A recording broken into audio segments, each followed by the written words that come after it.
Hi అండి, welcome to our channel నాన్న హరవిల్లు. ఈరోజు దుర్గమ్మకి మహిషాసుర మర్దిని అండి. నేనైతే కదంబం చేశాను ప్రసాదంగా.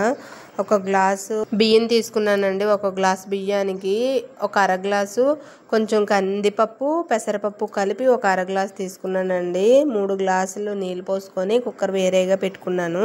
ముందుగా వేరే కుక్కర్లో పోపు దినుసులన్నీ వేసుకోవాలండి.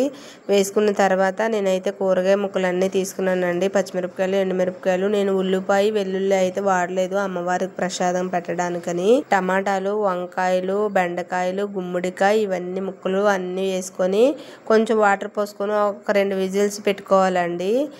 ముందు మనం అన్నం పెసరపప్పు కందిపప్పు ఉడికించుకున్నాం కదా అండి, దాన్ని బాగా మెదుపుకోవాలన్నమాట. అన్నాన్ని కొంచెం సాల్ట్ వేసుకొని మెదుపుకుంటే సరిపోయిద్దండి.